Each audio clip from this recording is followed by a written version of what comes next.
Folks, we'll wait a few minutes to give more people a chance to join in.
Anybody have trouble getting in? Because we had 20 people before, and now there are two.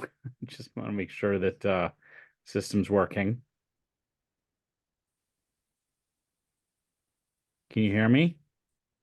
Yes. Okay, there's another person. Let's see. There are a few more people are coming.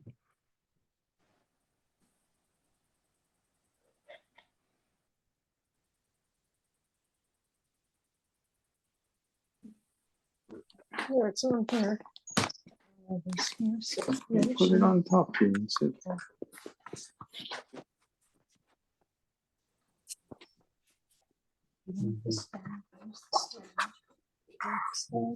Hold on, I don't want anything. No, it's fine. Hello. No, you're on mute. Okay. Oh, you're unmuted. We'll start in just a moment. I'm just giving people a chance to join up. Okay. How are you? See, oops. It's muted, sorry.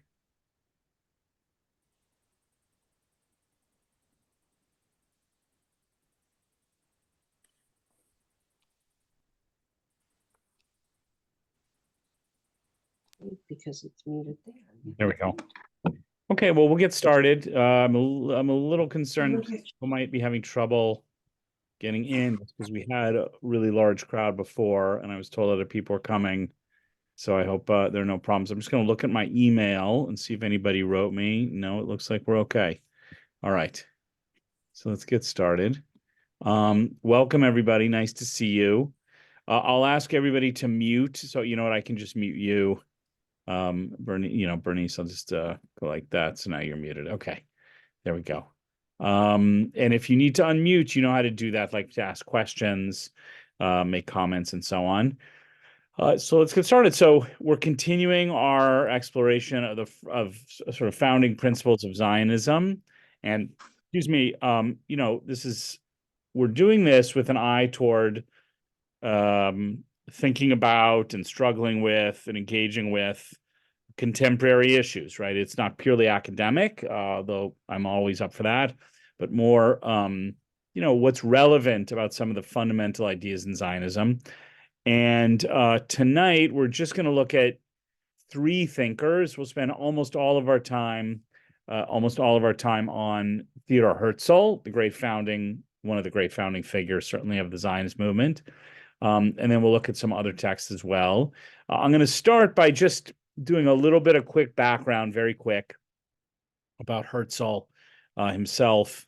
And I'm going to I'm gonna have to mute for a second. I just have to look at something to make sure that I have everything I need ready to go. So just give me 1 minute.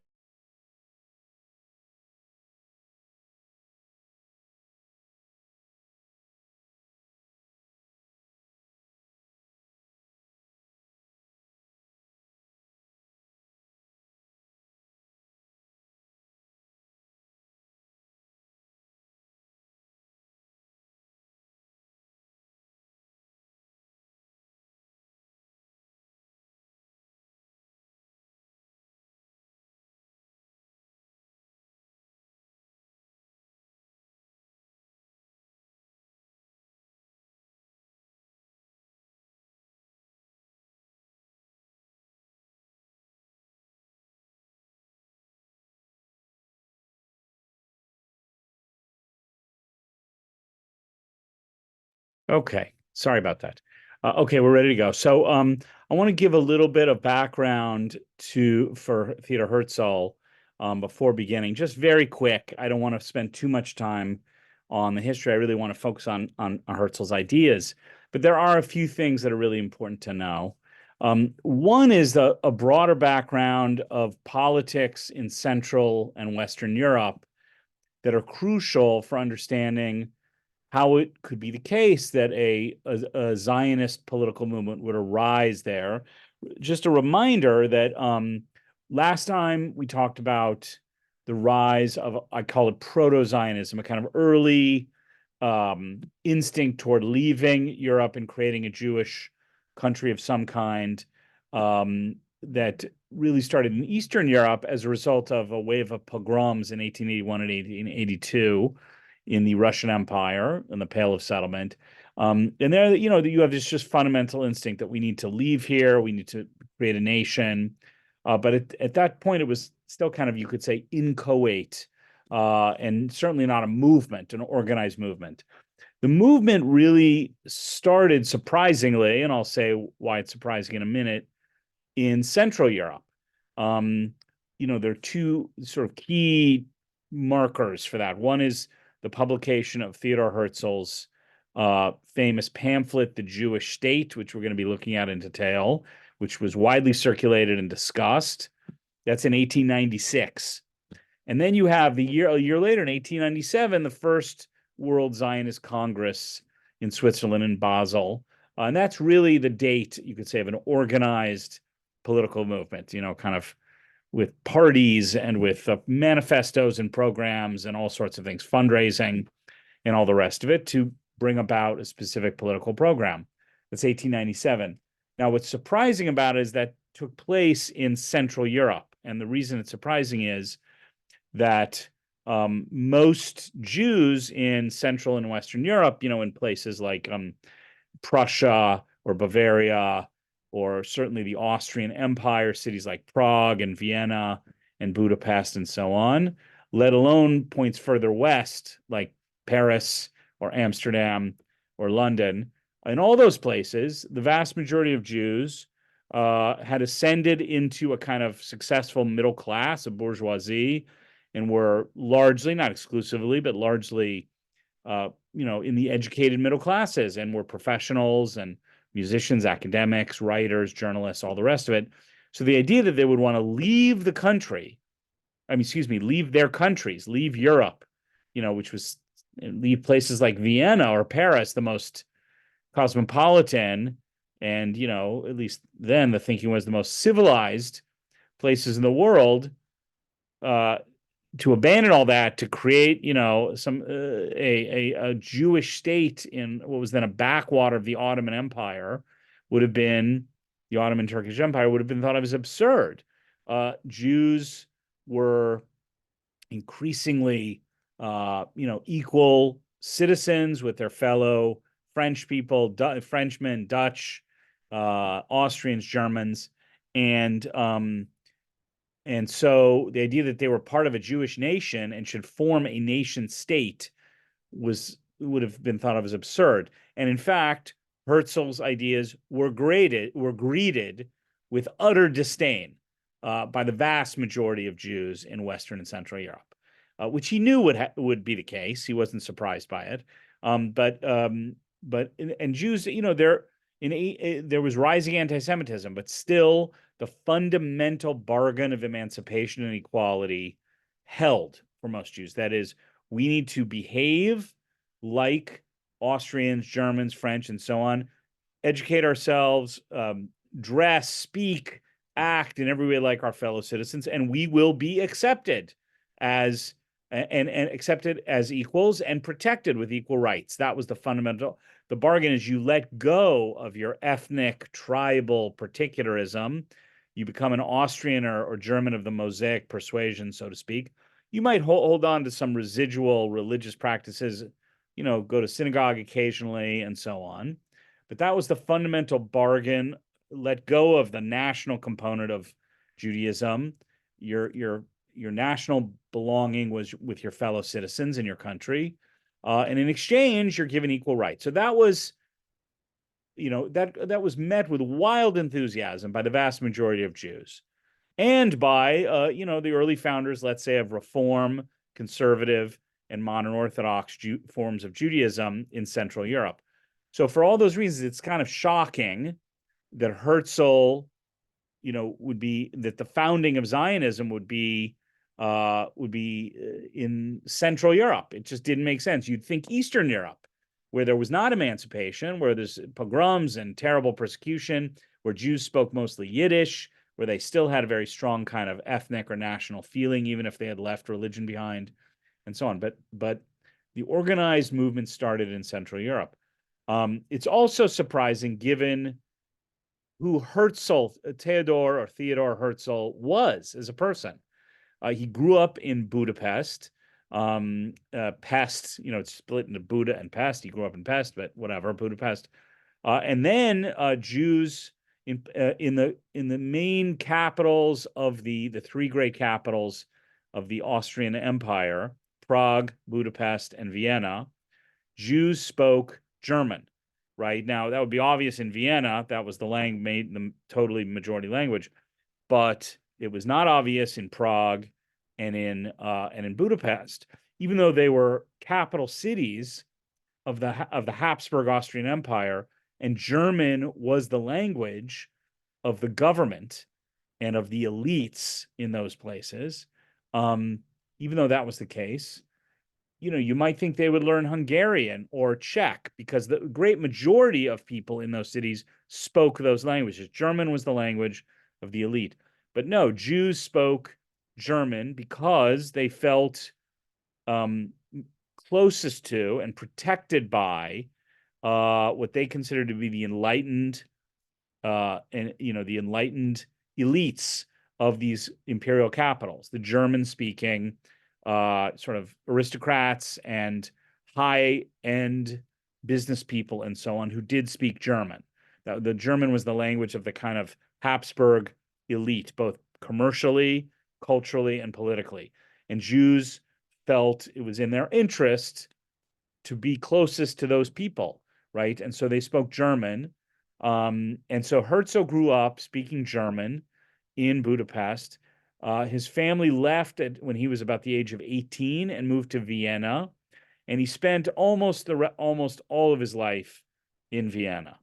And he was from, I would call it, a successful upper middle class family, highly assimilated. He had very little Jewish background, very little.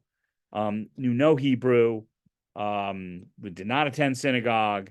He was very assimilated. And he was he was a very successful journalist in Vienna as his adult career flourished. He wrote for the Neue Freie Presse, which was the great newspaper of Vienna. That was the New York Times or the Globe and Mail, whatever, of Austria. He was a much less successful playwright. He wrote a number of plays, which are pretty bad, but he really wanted to be a playwright, and he wrote several plays, but they're pretty awful. But he was a very successful journalist. So again, just to reiterate, very surprising that Zionism should be born in Central Europe and in the hands of somebody like Theodor Herzl, who had no connection to the land of Israel, never prayed, was not, didn't have a Yiddish neshama, you could say. And yet he was, he's considered the founder. So what's going on here? So again, a little bit of background. One of the most important things to note, which is going to sound strange, but it's important, is that a crucial turning point in a bad way for Jewish life was the extension of voting rights to masses of people. That is what's usually thought of, certainly in, I'm an American, in the American context, the expansion of suffrage, of voting, right, of voting rights, from propertied white men, this is in the American context, to, then to all white men, and then in about 1919, 1920, to all white people, including women, right? Technically, blacks were allowed to vote in the United States, but in the South, of course, were not empowered to vote and were kept from voting, prevented from voting. But that's seen as a good thing, right? The more people who can vote, the more democratic the country. You don't want to restrict voting to, property elites. However, in the European context, the extension of voting rights to the masses had a very negative effect. I mean, it was probably a good thing, inevitable. What did it mean? It meant the rise of what I'll call mass politics, that is, mass political parties and all that that implies: posters, speeches, manifestos, right? And all the rest of it, all the things that go with what we think of as politics, right? As democratic politics. Here's the problem. Canada is such a, in some way, like kind of just a liberal and moderate country, that it sounds bizarre to say this, but in the European context, when everybody could vote for political parties, that could mean trouble, right? Because it didn't take too long before people started to realize, oh, I can manipulate emotions and feelings and base hatreds in order to win votes, right? That is, you had demagogues who rose, who were able to use the new mass politics, again, newspapers, speeches, manifestos, sort of mass distribution of ideological statements, all the rest of it. Obviously, this is before TV and radio, but you do have the rise of mass journalism, right? Print journalism. So you started to see in Central Europe the rise of all kinds of political parties. Some of them were just kind of liberal, regular, what we call like Tories and liberals, right? But some of them were on the very far left, socialist parties, and then eventually communist parties in the 20th century. And you also see the rise of what I'll call demagogic, reactionary, very far right-wing parties.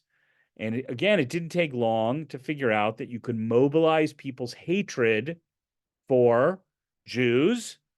I would say also, with the rise of industrialization, their fear of and hatred of socialists, right? And their worry about lots of poor people organizing to take over politics, right? Through unions and through socialist parties. And so you saw the rise of demagogic, populist politics, right? As an American, I'm also, with the Trump phenomenon, like a little bit of this, that the United States, I think much more than Canada, has seen waves over 230 years of kind of demagogic populist politics. They haven't taken over the United States, but in certain regions they threaten to, and for certain times, right? So that's I don't want to get into that, but let's just say it has happened in the United States. I'm not an expert in Canadian politics, but my understanding is there hasn't really been that kind of demagogic, reactionary, populist politics on a mass level in Canada that I'm aware of. Maybe later you can correct me if I'm wrong. But it certainly was the case in Western and Central Europe. So you had in France, anti-Semitic political parties emerging in the 1880s and 1890s. You had, and most importantly in our case, in Austria, the rise of such parties and the victory of Karl Leuweger, who became the mayor of Vienna, I believe in 1894, running on a specifically anti-Semitic platform, right? So he became the mayor of Vienna, running on an anti-Semitic platform. Like that was his platform, was discriminating against and fighting against, the Jews, Jewish power and influence and so on. And he won.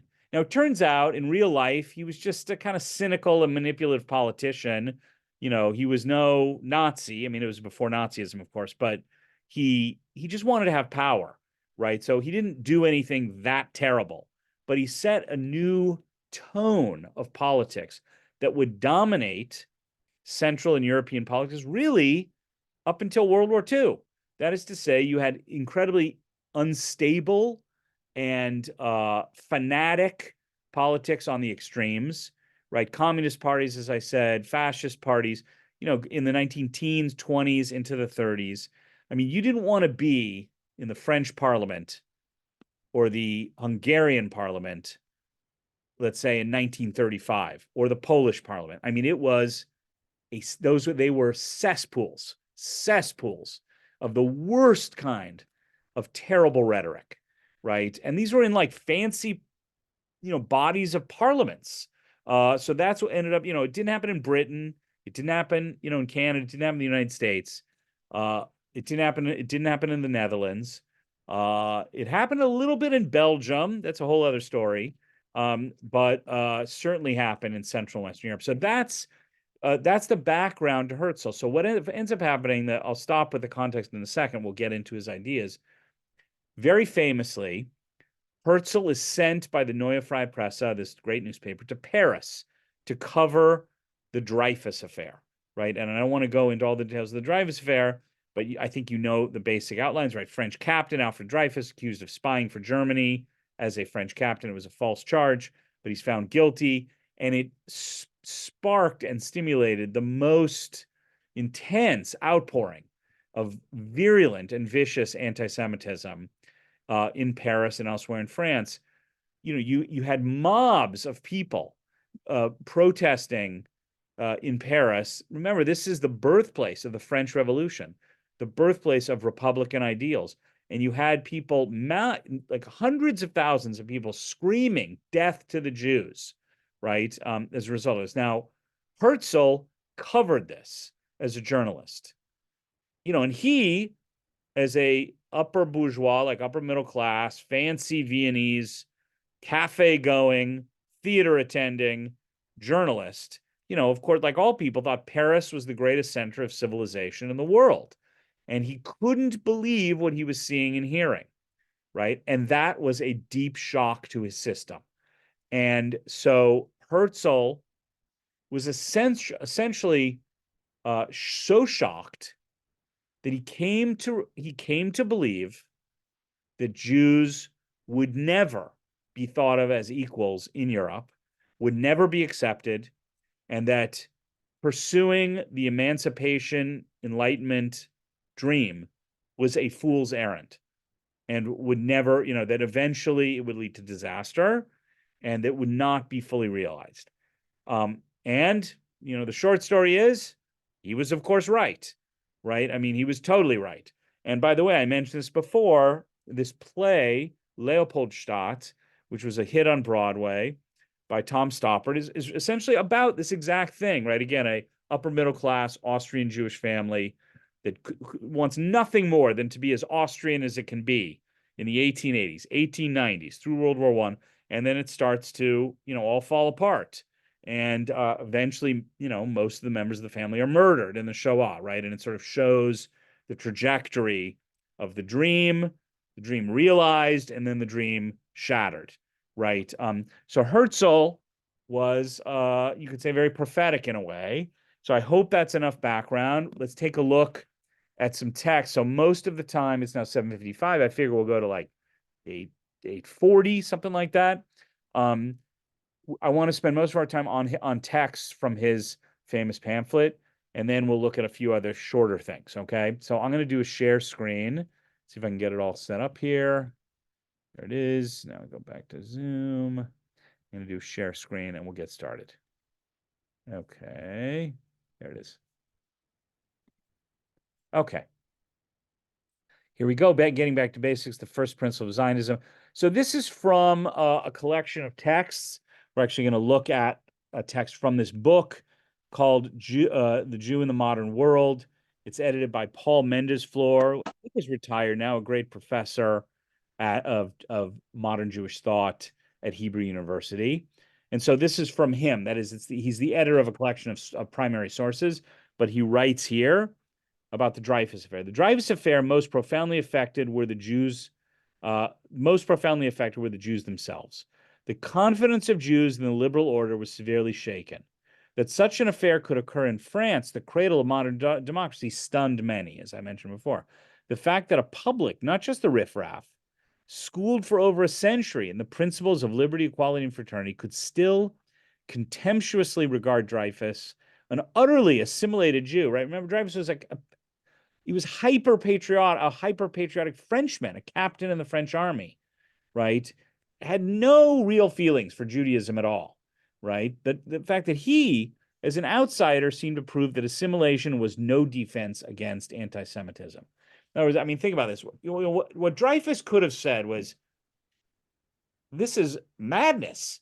I am more French than the French. I'm in the French army. How can you how can you hate me? Right? How can there be anti-Semitism? You're accusing me of being a Jewish outsider, alien spy for the Germans. I couldn't be more French, right? I speak the language like Flaubert, right? I'm, a patriot. I know nothing of Jewish tradition. And yet it didn't matter. The harder Jews tried to fit in, it seemed, the more anti-Semitism emerged, right? That's the great irony, right? That you have, historically, anti-Judaism, let's say like 500 years ago, Christian hostility to Judaism was based on what I'll call Jewish difference, right? They're not like us. They rejected Jesus. They killed Jesus. They don't accept Christianity. They're an alien. They're an other. They're not like us. The new modern racial anti-Semitism based on, a kind of the pseudoscience of race and blood and everything. The anxiety was Jewish similarity. They look just like us. They sound just like us. They're educated just like us. So what's different about them? Their blood, right? Their race. There's something insidious and hidden, right? They're like parasites on our culture, on real German or real French culture, and so on. Okay, so Jews couldn't win. First, they were too different. Now they're too similar, right? Okay. Now we're going to start looking through Herzl's text. Now, what's written here is a solution to the Jewish question. So that's the subtitle to the pamphlet. The title is usually it's mistranslated as the Jewish state. Okay, so it was written in German, of course, and the German is der jüdischer. Excuse me, the German is der Judenstaat. Now, that doesn't mean the Jewish state. It means the state of the Jews, right? Because if it were a Jewish state, it would be der jüdischer Staat, right? Which is different. So what's important about that? It gets into later debates about how Jewish should the Jewish state be, right? Should it be secular? Should it be religious? Just to note that Herzl, as an assimilated non-religious Jew, was primarily concerned about a state for Jews. He had very little interest in the state being particularly religious or having Hebrew or having Jewish holidays. As we'll talk about, he mostly wanted the state to be like, Vienna on the Mediterranean. I mean, it didn't need to have a lot of Jewish context. So that's why it's sort of important. It's a state for Jews, not necessarily a Jewish, as in Jewish content, state. Okay. Anyway, here we go. So we're just going to look at a lot of text. Feel free to raise your hand or unmute and ask questions you have. So he says here, these are just excerpts. I address my first words to those Jews who are strong and free of spirit. They shall form my earliest audience, and they will one day, I hope, become my friends. Right. So he knows that he's not. This is not going to be greeted positively by most Austrian Jews, let alone other European Jews. So, I hope those who are strong and free of spirit, independent-minded people, will bear with me and even be my friends. It is a universal idea, and therein lies its power. Old as the people, which never, even in the times of bitterest calamity, ceased to cherish it. This is the restoration of the Jewish state.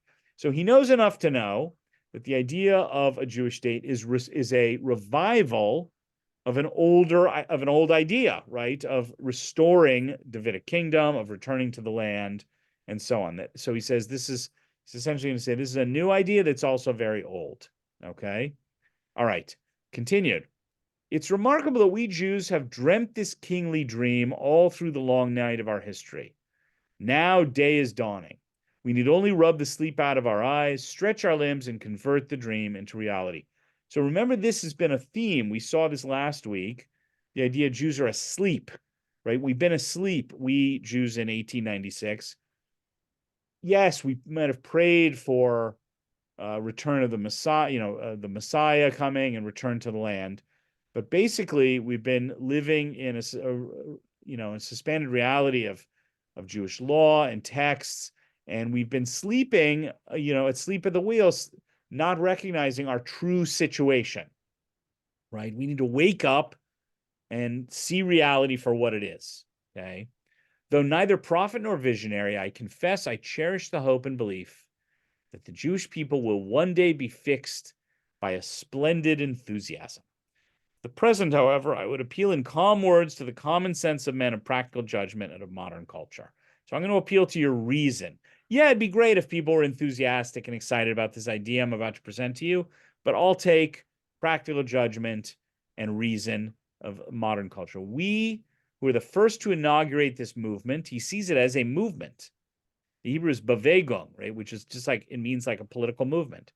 Will scarcely live to see, did I say Hebrew? I meant German, right? The German is Bewegung. Will scarcely live to see its glorious close, right? So we who are starting this, we're not going to see it realized. He knows it's a long project, right? And, he wrote this in 1896. A Jewish state was created, right, 52 years later, which is probably sooner than he thought would be the case.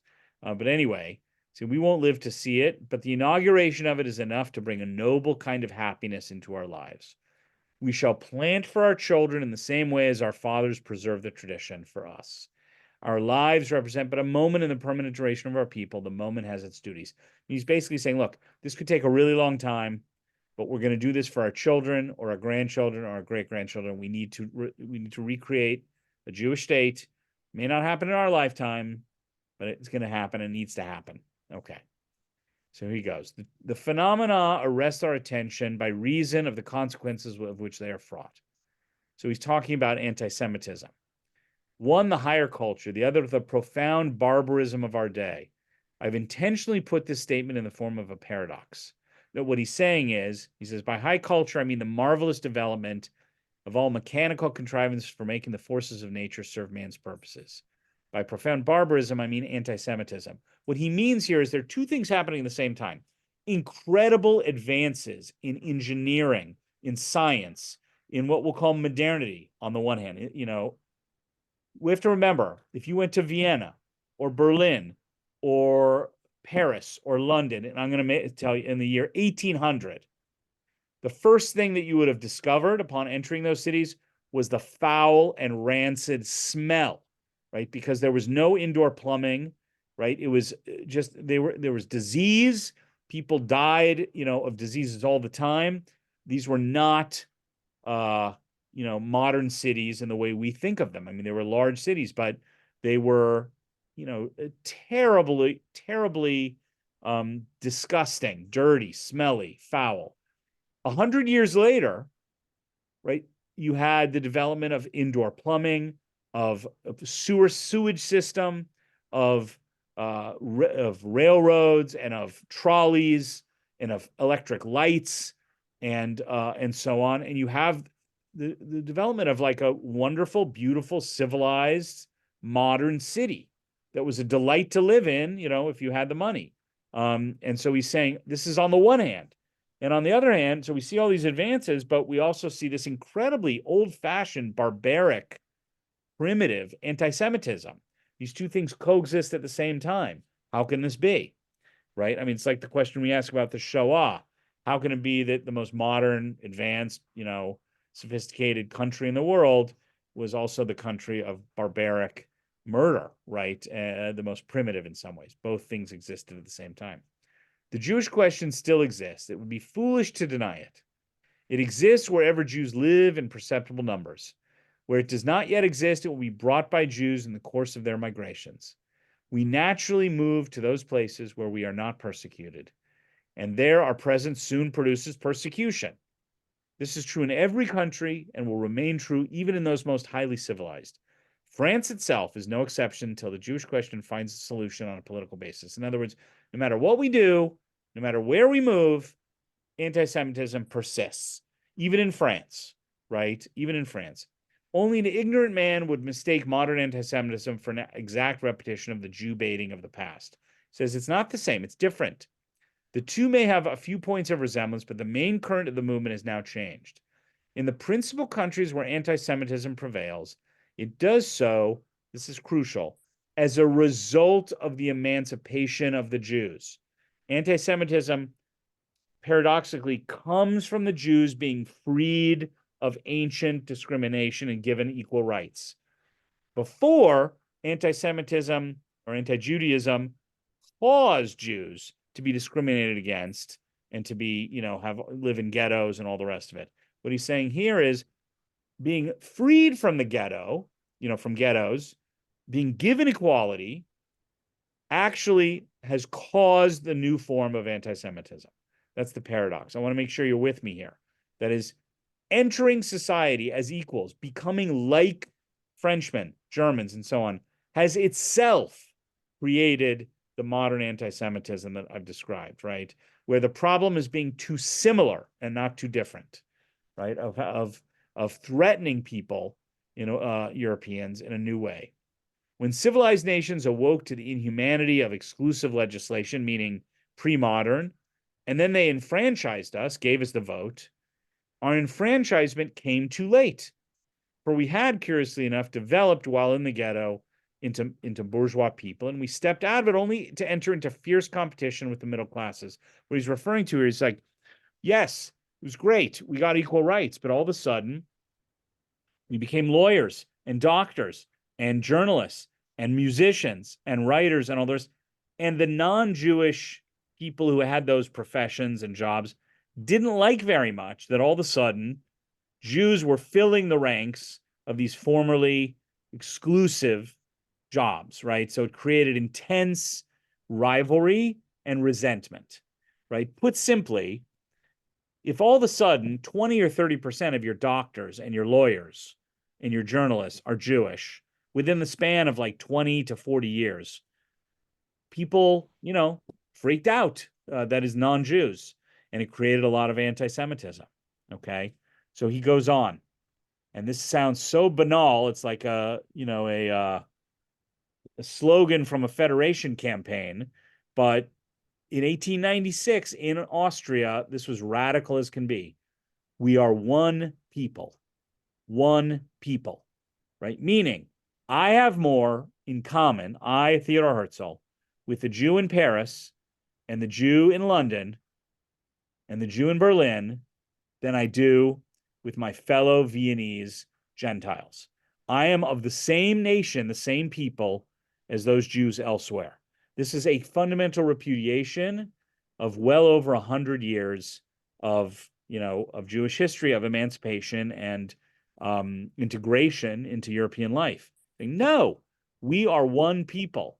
Goes on, we have honestly striven everywhere to merge ourselves in the social life of surrounding communities, right? We do everything we can to be German, to be French, and so on, and to preserve only the faith of our fathers, meaning just the religion, right?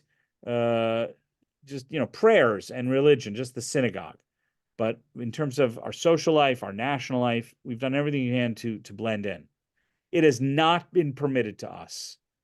In vain, we are loyal patriots, right? I want to say that again. In vain, we are loyal patriots. In some places, our loyalty running to extremes, like Captain Dreyfus. In vain do we make the same sacrifices of life and property as our fellow citizens. In vain do we strive to increase the fame of our native land in science and art, or her wealth by trade and commerce. I mean, we're successful. We're contributing to our country, to the countries where we live. It's in vain. In countries where we have lived for centuries, we are still cried down as strangers, right? You'd think like that after 1,000 years of being in Austria, that they would finally say, all right, you're Austrians now. But no, right? Still strangers, still alien. And often by those whose ancestors were not yet domiciled in the land where Jews had already made experience of suffering. Meaning, some of these people in Vienna here are like got here 100 years ago or 50 years ago. But we've been here for 800 to 1,000 years. Like, come on. Yet in spite of all, we are loyal subjects, loyal as the Huguenots who were forced to emigrate. If only we could be left in peace. We are one people. Our enemies have made us one in our despite, as repeatedly happens in history. And I want to notice this. This is something that you might think is objectionable. I mean, I sort of do in a way, right? What makes us one nation? It's that our enemies have done it. In other words, there's anti-Semitism everywhere. They call us Jewish. So yes, we are. We're part of the Jewish people. What's the problem with this? Somebody tell me, what's the problem? There's a downside to this. Any guesses? Well, I'm muted, so I can't say anything. No, we hear you. We hear you. You can say. Well, it's our enemies who are defining us, not ourselves. Yeah, exactly. That's it. We're only defined by anti-Semitism, right? That's the idea here. By the way, Jean-Paul Sartre wrote a book, I think in the 1950s, Anti-Semitic Jew, in which, you know, it was a kind of a pro-Jewish book for sure, but he sort of said Jews only remain Jewish when there's external hatred against them, which is just not true, and it takes away the positive content, right? So again, this is revealing because Herzl didn't have any real sense of deep, positive connection to Judaism and to Jewish life and culture. Okay. Yes, we are strong enough to form a state and a model state. We possess all human and material resources necessary for the purpose. The whole matter is, in essence, perfectly simple, as it must necessarily be if it is to come within the comprehension of all. Let the sovereignty be granted us over a portion of the globe large enough to satisfy the requirements of the nation. The rest we shall manage for ourselves. Of course, I fully expect that each word of this sentence and each letter of each word will be torn to tatters by scoffers and doubters. He means Jews, right? Who would think this is all absurd. What are you doing, Herzl? We live here. We're Austrians, or we're, French or whatever. I advise them to do the thing cautiously if they are themselves sensitive to ridicule. The creation of a new state has in it nothing ridiculous or impossible. We have in our day witnessed the process in connection with nations which were not in the bulk of the middle class, but poor, less educated, and therefore weaker than ourselves. He's talking about small, like nations in East Central Europe, let's say the Slovakians or, the Czechs or whatever. And yet they seek a nation. The governments of all countries scourged by anti-Semitism will serve their own interest in assisting us to obtain the sovereignty we want, meaning these anti-Semitic countries are going to want us to leave and have our own country. It'll serve their interest, okay? All right, so let's see here. I'm going to skip a little bit. All right, so this is a crucial thing, might be surprising to you. Herzl continues. Shall we choose the Argentine Republic or Palestine? Now, what's he talking about? There was a project for Jews to settle in parts of lots of different countries. What is now, what's it called? Guyana, right? Argentina. I think even parts of Alaska, right? Later on, when the Zionist movement is formed, Uganda becomes a possibility, meaning we just need to get out of Europe and have our own land. It can be anywhere, right? Including Argentina, which had lots of land and very few people, okay? Will we take what is given us and what is selected by Jewish public opinion? Argentina is one of the most fertile countries in the world, extends over a vast area, and has a sparse population. The Argentine Republic would derive considerable benefit from the cession of a portion of its territory to us. The present infiltration of Jews has certainly produced some friction, and it would be necessary to enlighten the Republic on the intrinsic differences of our new movement. So this is a sort of fantasy, but nonetheless, saying, look, we just need to get out and have our own country. Now, of course, this reveals Herzl's assimilation. He doesn't have a strong feeling about Eretz Israel. It is not at the center of his vision. The center of his vision is we need to get out of Europe. We need to create our own country, right? To protect ourselves, we cannot depend on assimilation and integration into Europe. It's not working. So at first he says, maybe Argentina will work. And then he says, Palestine is our ever memorable historic home. On the other hand, the very name of Palestine would attract our people with a force of extraordinary potency. And he goes on, right, and talks about this possibility, so we don't have to go into it. So, by the way, he says, what language shall we speak in our new country? Every man can preserve the language in which his thoughts are at home. Switzerland offers an example of the possibility of federation of tongues. No mention of Hebrew, no interest in Hebrew. He thought it would be, people would speak French and German and English and so on, just like there are 4 different languages in Switzerland. A form of constitution. He sees a kind of aristocratic republic, by which he means basically a constitutional monarchy of some sort, right? So let's see. I just want to fill. Here we go. This is my message, fellow Jews, neither fable nor fraud. Every man may test its truth for himself, for every man will carry with him a portion of the promised land. One in his head, another in his arms, another in his acquired possessions. We shall live at last as free men on our own soil and die peacefully in our own home. Those are the last words of the pamphlet, right? So the pamphlet got a ton of coverage, and went viral, we might say, in modern times, with sparking lots of disagreement. One of the things that ended up happening, I mentioned 1897, the following year, a World Zionist Congress was created, and first Congress was in Basel, is that he found, not surprisingly, take a guess, where were most of the people who got excited about this? Where were his followers? They were in Eastern Europe, right? In Eastern Europe, not in Western and Central Europe. So most of the most fervent early joiners, supporters of the Zionist movement were from Eastern Europe, because they had a real connection to a sense of Jewish peoplehood, of nationhood. And he quickly found out that there was no interest among those Eastern European Jews in Argentina or Uganda or any place other than the land of Israel. And so he totally backed off. And the focus became the land of Israel. Now, Herzl died. He visited the country, and he wrote a novel called Alt Neuland, Old New Land. That was kind of his vision of what Israel would be like. He died. He was born in born in 1860, and he died in 1904. He was only 44 years old. He basically exhausted himself trying to pursue this movement and to get it to succeed. And he did manage to create a real movement with newspapers and journals and voting and different parties and all the rest of it. And it would, again, of course, eventually culminate in a Jewish state in 1948. But he would never see that. His bones were moved to Israel after the establishment of the state, and he's buried just outside of Jerusalem in the main, main cemetery there today. But that's Herzl, who's, again, most straightforward plea here is to leave Europe, to recognize we won't be accepted as equals, and the only way that we'll be really seen as equals and assure our own safety and our own belonging in the modern world is through our own nation state. Okay. So I want to stop there and see if there are any questions, dilemmas, problems. I'm going to stop the share so I can see you all. Any issues, questions? We can move on, but I just want to make sure we're all clear. Pretty straightforward, I think. Let me ask the question, is there contemporary relevance to Herzl's fundamental idea?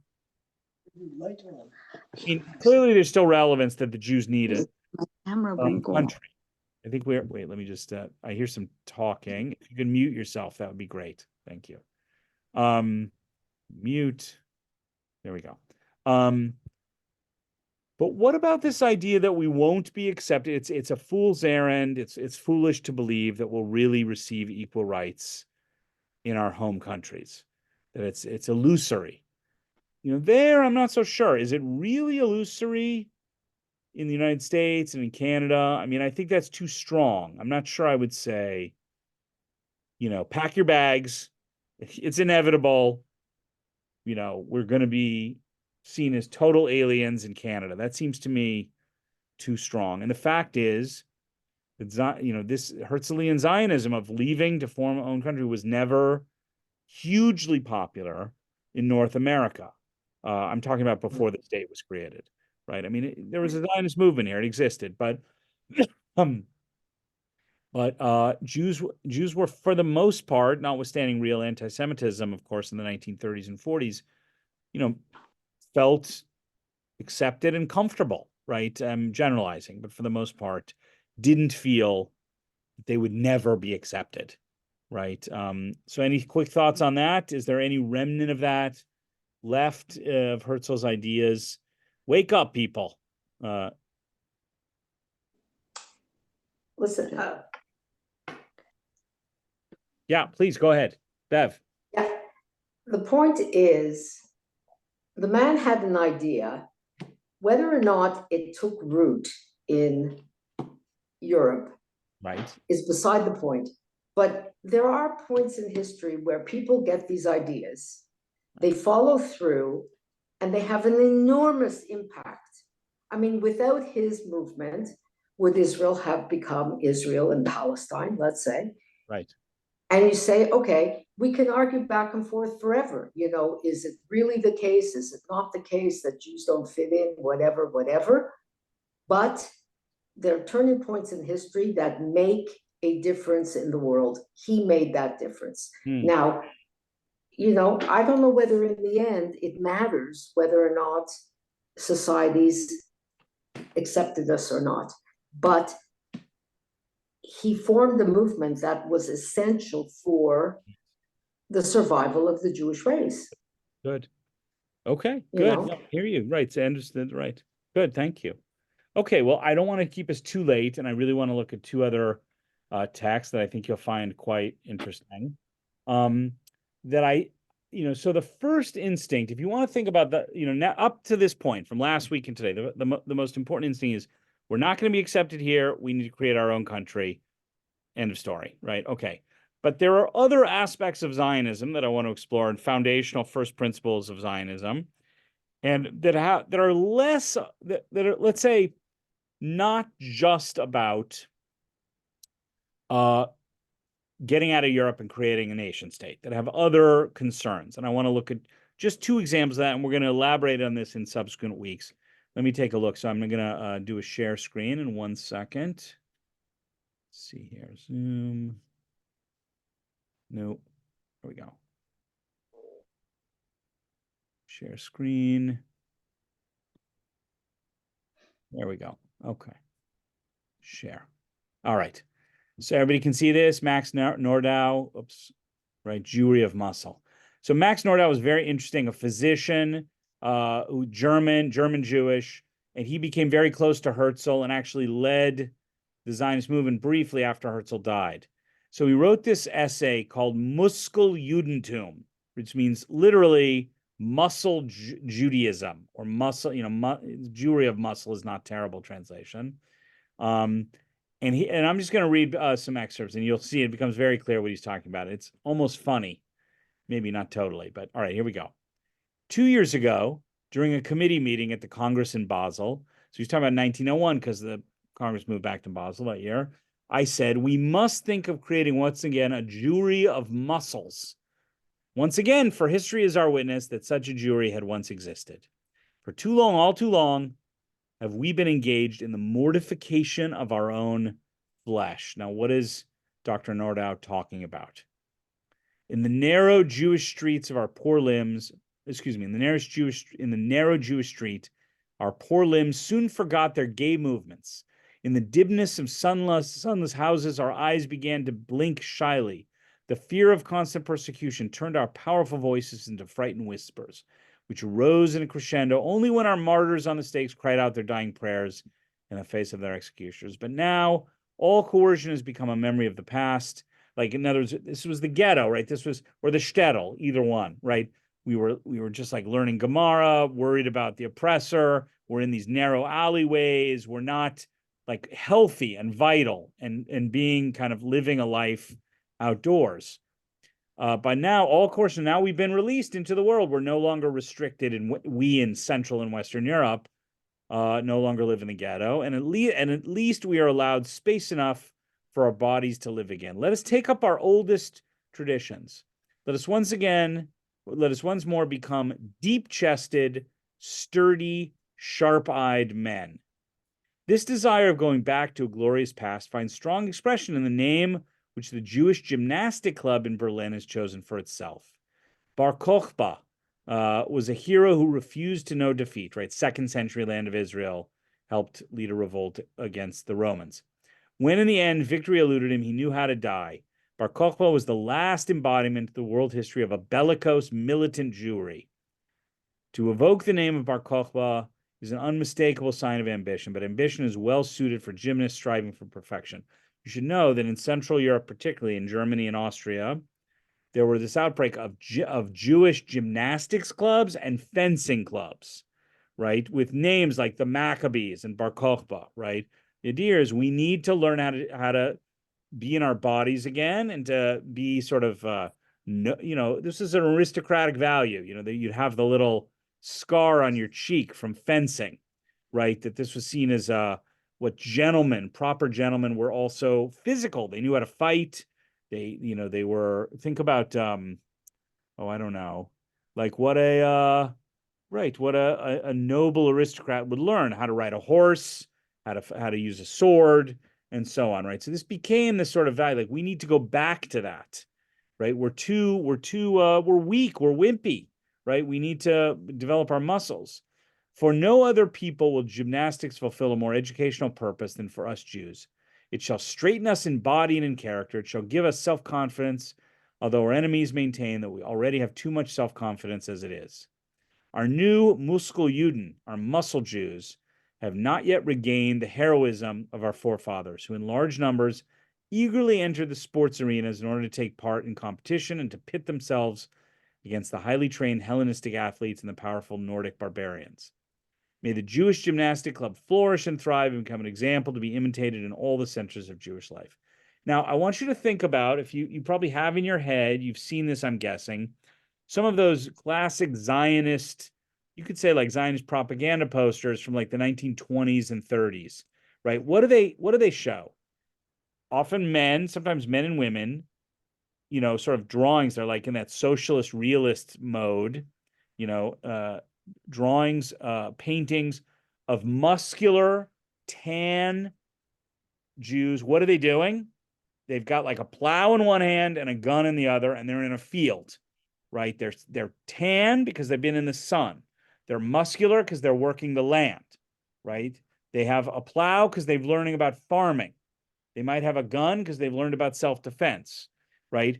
So I just want to point out that going back to 1903, and even a little earlier, one of the impulses of Zionism was to remake Jewish bodies, right?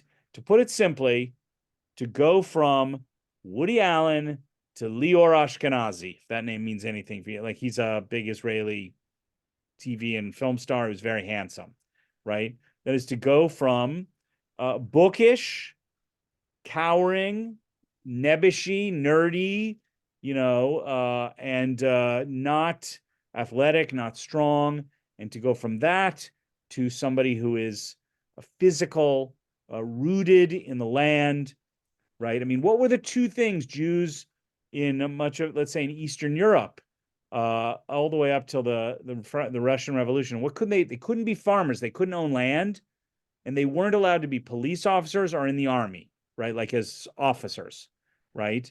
So what are we going to do? The opposite. We're going to be strong. We're going to carry guns. We're going to, work the land, be farmers, right? Does everybody follow? So this is one of the earliest expressions of that. I'm going to show one more text that's very powerful, and I would even say upsetting. So just get ready for it. It's a famous poem called Ira Harega, The City of Slaughter, by the great Hebrew poet Chaim Nachman Bialik. Bialik is sometimes called the Hamishorer HaLeumi, the national poet. He died in 1934, was born, I think, in 1856, something like that, and was in the late 19th and early 20th century, was thought of as the greatest Hebrew poet. He made Aliyah in 1924 and lived in the yeshuv for the last 10 years of his life. Spent most of his life in Odessa. He was an Eastern European Jew, Hasidic upbringing, like totally left it, became basically secular, but a great Hebrew poet and writer who, lived with other Hebrew and Yiddish writers in Odessa in the late 19th, early 20th century. So he was hired by a Jewish commission to go to report upon and write about a terrible pogrom that took place in Kishinev, in Bessarabia, like right just east of Romania, right? Kishinev. There was a terrible pogrom in 1903. Now I say terrible pogrom, given the 20th century, it was like child's play. Nonetheless, I think 54 Jews were murdered. There's tons of property damage and, lots of rapes and other terrible things. So he comes to Kishinev, Bialik does, a day or two after the pogrom is over. And he does write a report, but he also ends up writing this poem, which is his response to what he witnessed. And it's going to be, I'm bringing this poem, it was in Hebrew, obviously, this is an English translation, but I'm bringing this poem because I want you to get one of the core impulses of early Zionism. So important. So here we go. And forgive the sort of archaic English here. This is from an old translation. Here we go. So he's writing to an audience about what he witnessed in the aftermath of this pogrom in Kishinev, 1903. Arise and go now to the city of slaughter, into its courtyard wind thy way. There with your own hand touched and with the eyes of your head, behold on tree, on stone, on fence, on mural clay, the spattered blood and dried brains of the dead. It's really grisly. He wants to shock, his readers, and he's not lying. This is what he saw. Proceed thence to the ruins, the split walls reach, where wider grows the hollow and greater grows the breach. Pass over the shattered hearth, attain the broken wall, whose burnt and barren brick, whose charred stones reveal the open mouths of such wounds that no mending shall ever mend, nor healing ever heal. Right? He's talking about this horrific scene of carnage that he witnessed, these bodies and massacre and rape and so on. There will thy feet in feathers sink, right? In feathers because the pillows and mattresses, right? And stumble on wreckage doubly wrecked, scrolls heaped on manuscript, fragments against fragmented. Pause not upon this havoc, go thy way. He's talking about Torah scrolls and Sfarim, right? Sacred, taken out of the, synagogues, burnt or destroyed, thrown into the mud in the streets and so on. Descend then to the cellars of the town, where the virginal daughters of thy folk were fouled, right? Rape.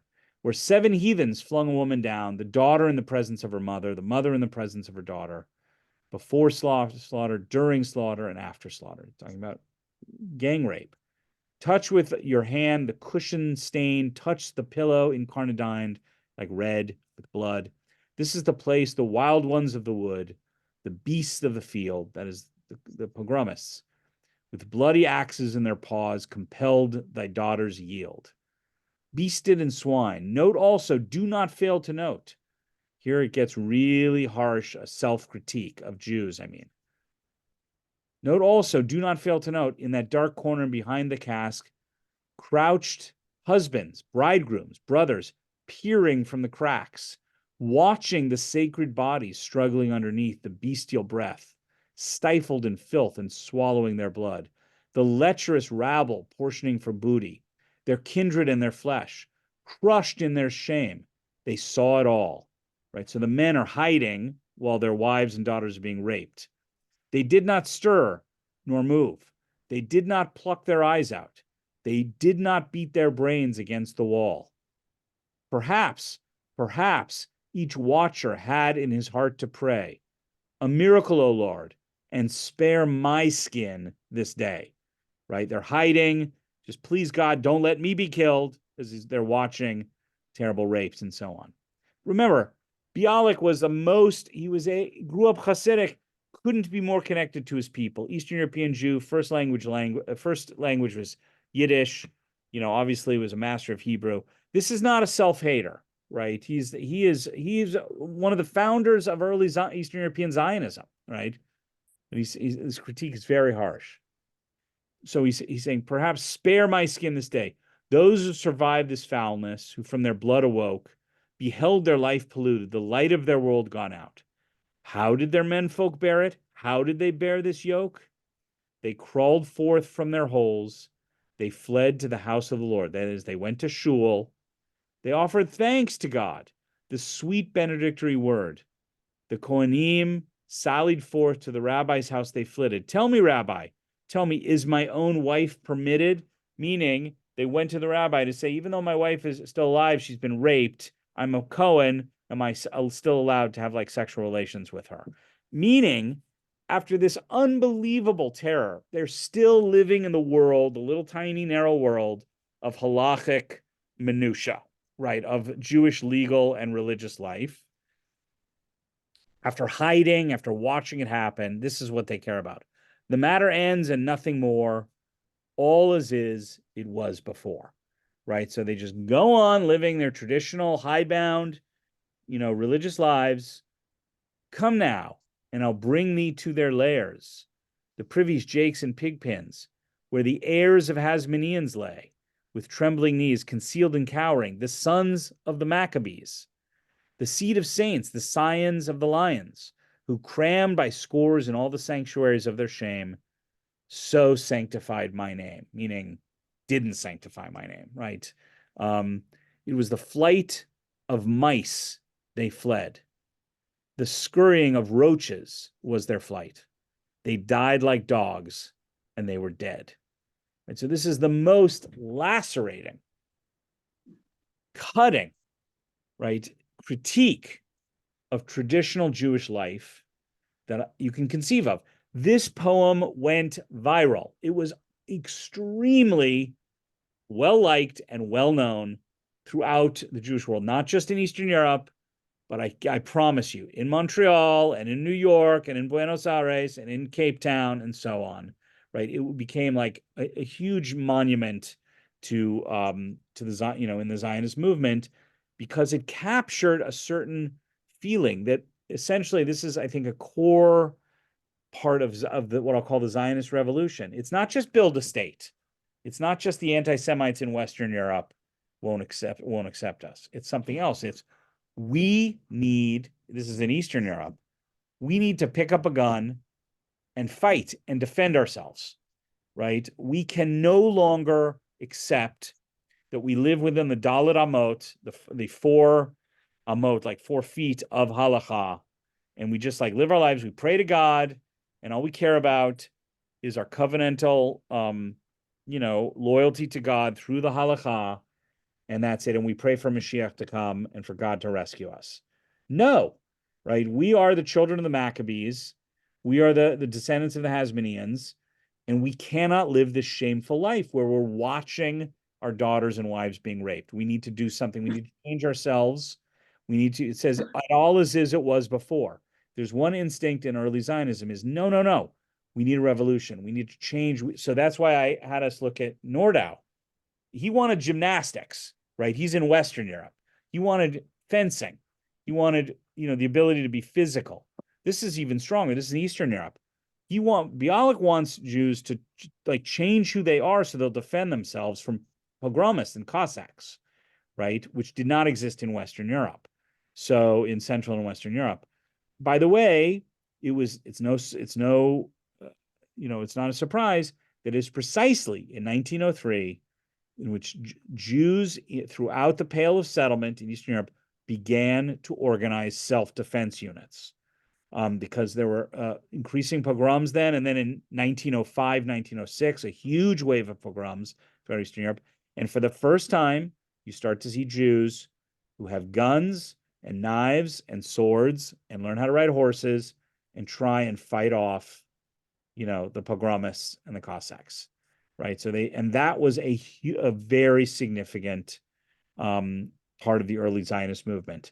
Pick up the plow, go out into a field, build your body, be connected to land, and then to the land of Israel, and pick up a gun and defend yourselves, right? And that is not just about the Herzlian vision of manifestos and parliaments and lobbying other nations and building a concrete state with institutions. It's about changing Jewish consciousness and Jewish bodies, okay? Does that make sense? Let me get out of the screen here so I can just see if there are any final comments or questions. And we'll stop. Yes, Bev. So the question becomes, if this is the case in Eastern Europe, how does such a large contingent of still very religious Jews end up in Palestine? And we have the same problem. I mean, I'm quoting the chief rabbi saying, it's not the IDF that's taking care of Israel, it's Torah. Okay, so how did these religious Jews end up in Palestine without accepting this new version of themselves? So, I mean, look, here's the thing. So, I mean, there are a couple of things. One is it is important to remember that, first of all, the thing about the Haredim, nobody going into the army, is actually more recent, like from 1948, really until Begin's government. Haredim, the much higher percentage went into the army, but they went Okay. late. They would go late. They'd go like when they're 27 or 30 and just do a few months, do some basic training and so on. It's also important to remember there are some Haredim who do go into the army now, and Yeah, certainly yeah. the national religious do, including very, very Orthodox, Zionist Orthodox go into the army. I mean, it's a complicated, long story, but I will say this: like, look, even at its peak, I mean, even after World War II, Zionism was not persuasive to all Jews. Like you Right. have Satmar, Hasidim, and so on. You have who just don't accept its claims and don't, just disagree with people like Bialik and so on. So what can I say? I mean, I do know that look, let's say right in May of 1967, you did have like many Haredim who were helping to like dig ditches of protection, who are like learning some basic use of firearms, like in national emergencies. There have been some cases of that, but I mean, it's a whole story. But I will say this, that this argument, it took a while to spread. I mean, Zionism to become a mass movement and really both in Eastern and in Western Europe. It was not instantly for a whole variety of reasons, right? Yeah. Yeah, but it's a good question. Now, where I see this, I'm going to give you just be provocative. Just sorry, one sec, Mickey. A provocateur here. So, a dear friend of mine who lives in Tel Aviv, who's a conservative rabbi, who went to Columbia University, upon this is whatever it was a week or two ago, I don't remember. Upon reading that rabbi, remember that Orthodox rabbi said to the students, Columbia, you shouldn't come onto campus, like it's too dangerous. A friend who again lives in Tel Aviv and so on, he said, it's like this is ridiculous. They should go to campus and they should bring bats with them. Why aren't they doing that? Meaning, like, we now have a Jewish state. Like, are they still Woody Allen's? Like, are people still cowering and afraid? Like, bring it, like we should be fighting. And so I'm saying that now I think that in general, my sense is that Jews in places like Montreal and Toronto and New York and Chicago and else, places like that.